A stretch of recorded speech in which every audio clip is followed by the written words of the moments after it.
Assalamualaikum warahmatullahi wabarakatuh. Para pemirsa, manusia itu pada umumnya ingin hidup tanpa masalah. Kalau ada masalah, dia ingin cepat-cepat menyelesaikan masalah.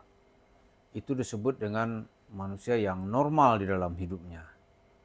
Tapi kalau ada orang terus-menerus dengan masalah, apalagi setiap hari dia berkasus dengan kasus di pengadilan, maka kita akan melihat orang ini terganggu secara kejiwaan. Nah, manusia yang terus-menerus dengan masalah itulah Yusuf Mansur. Yusuf Mansur itu ya hidupnya terus dengan masalah. Di mana-mana orang mencaci makinya, mencerca dan menistakannya. Tapi dia santai aja. Gua nggak pikirin, paling gitu aja dia. Ada masalah-masalah sekarang ini yang mencuat, yang tertunda mungkin karena orang berpuasa gitu. Tapi setelah hari raya nanti kasusnya akan kembali muncul. Masalah pertama itu adalah orang sekarang sedang menunggu apa hasil kasasi ke Mahkamah Agung. Setelah dua pengadilan memenangkan Ibu Lilis Siti Rahmah. Di Pengadilan Negeri Bogor saat itu Yusuf Mansur wajib membayar 4 miliar 75 juta rupiah ke Ibu Lilis Siti Rahmah. Ya, katanya kan dia banyak duit. Tiap hari itu bersedekah hampir 2 miliar. Membayar pajak 2 miliar gitu. Tapi bayar 4 miliar kan berarti cuma 2 hari kan. Dia nggak mau. Itu mengajukan banding ya kan ke pengadilan tinggi di Bandung. Itu kembali hasilnya Bu Lilis dimenangkan. Nah, tidak puas juga mengajukan kasasi ke MA. Nah, di MA kita berharap dua pengadilan sebelumnya kan mustahil akan dikalahkan di tingkat kasasi gitu. Nah, sekarang ini lagi ditunggu apa hasilnya. Kemungkinan besar nanti habis Lebaran itu akan jelas duduk perkaranya. Yang kedua, yang juga sedang ditunggu di pengadilan itu adalah proses kelanjutan kapan Yusuf Mansur itu akan diperiksa. Yaitu yang berhubungan dengan kasus penipuan di perumahan Kisah Al-Mansur. Ya, ada nilai pidananya gitu. Kan banyak orang-orang yang dirugikan. Itu miliaran juga kasus di situ. Nah, itu habis Lebaran nanti akan berkembang kasusnya dan kita kira itu Yusuf Mansur akan dipanggil oleh polisi. Yang ketiga, itu gugatan dari, bukan gugatan ya, tapi ditemukannya novum baru, yaitu PK dari Pak Zaini, peninjauan kembali perkaranya, yang juga sudah dimasukkan ke dalam daftar perkara yang akan diperiksa oleh Mahkamah Agung. Jadi habis Lebaran nanti kasus ini akan kembali berada di seputar Yusuf Mansur. Nah, kalau orang-orang biasa ya masa hidup tidak habis-habis dengan kasus gitu. Di mana-mana menjadi sasaran caci maki. Ya kan? Tapi pada sisi yang lain ya Yusuf Mansur santai aja. Kalau dia melihat sedikit lawan-lawannya ada celah hukum, oh dia nggak ada ampun. Dia akan mencari bagaimana di pengadilan itu orang bisa masuk penjara. Ya kan? Jadi ada ya orang nggak senang dengan nggak tahan dengan kasus yang banyak. Tapi Yusuf Mansur dia santai aja. Seolah itu sudah jadi sarapan dia hari-hari gitu. Dengan kasus-kasus yang banyak. Ini artinya apa gitu? Kalau dia mengatakan Sakam belum dilaporkan polisi, yang nggak salah itu karena logikanya itu adalah logika orang-orang yang membenarkan kejahatan.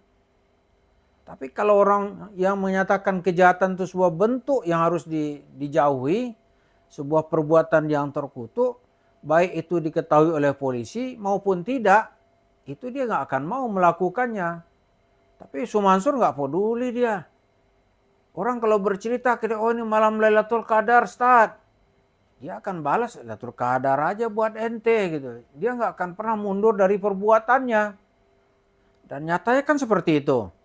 Kita pikir tadinya tuh, ya udahlah dia nggak akan, udah tenang dah dengan uang triliun ini, dia sudah anteng gitu.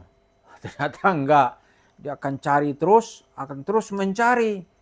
Apakah itu namanya sedekah, apakah itu namanya zakat. Maka dia memperalat nanti atau menjadikan kuda Troyanya itu misalnya rumah yatim, kalau dia punya rumah yatim. Atau akan dia pakai nanti rumah tahfiz. Dia akan memperalat santri-santri membaca Al-Quran gitu, atau menghafal Al-Quran. Ya, tapi kasus-kasus besar ini bagi Yusuf Mansur tidak bisa dia lari gitu. Tidak bisa dia lari. Dalam wawancara kita terakhir dengan Zaini Mustafa, itu dari novum baru itu, kalau pandangan kita yang nggak ngerti hukum ya, itu berat dia untuk tidak terlibat di dalam persekongkolan bohong. Karena dia dengan kawan-kawan itu bersepakat melakukan kebohongan.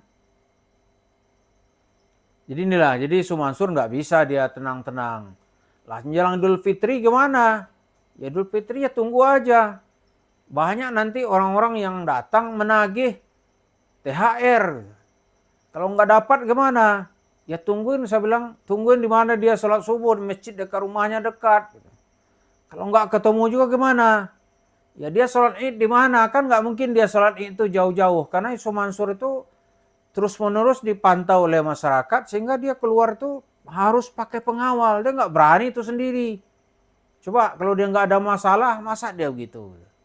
Itu menunjukkan dia ketakutan terus-menerus dibuntuti oleh orang-orang yang menagih duitnya kepada Yusuf Mansur. Jadi itulah agenda kita setelah nanti habis Hari Raya Idul Fitri ini, itu serangan kepada Yusuf Mansur, dan usahanya yang bernama Warung Steak and Shake itu orang akan lebih ramai melakukan protes. Kalau nanti karena situasi ekonomi ini, orang mungkin akan memboikotnya lebih serius. Sehingga warung steaknya di mana-mana itu menjadi sepi dan tidak lagi didatangi oleh masyarakat. Kenapa?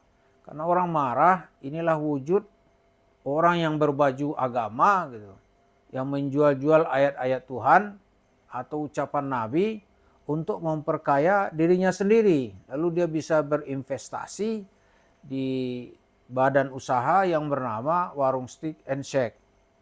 Ini kenapa gini sering-sering kita sebut. Kalau kita sebut yang lain, sebenarnya banyak lagi usaha-usaha Yusuf Mansur gitu. Kita menjadi tidak fokus. Kalau nggak fokus, nanti disangka orang kita mengada-ngada gitu. Maka membicarakan Yusuf Mansur habis Lebaran ini akan sangat menarik juga adanya tren sosial.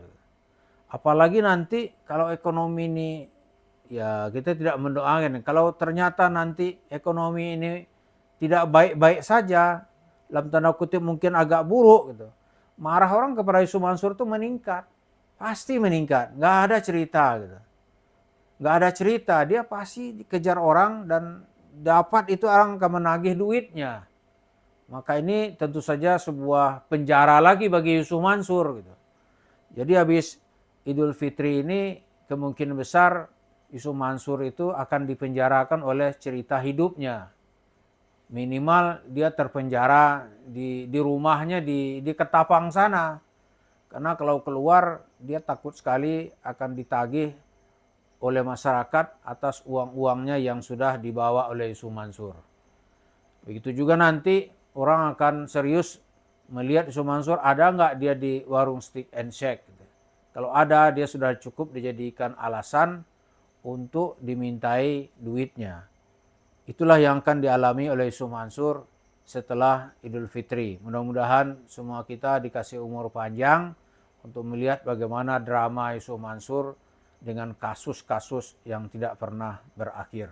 Terima kasih. Assalamualaikum warahmatullahi wabarakatuh.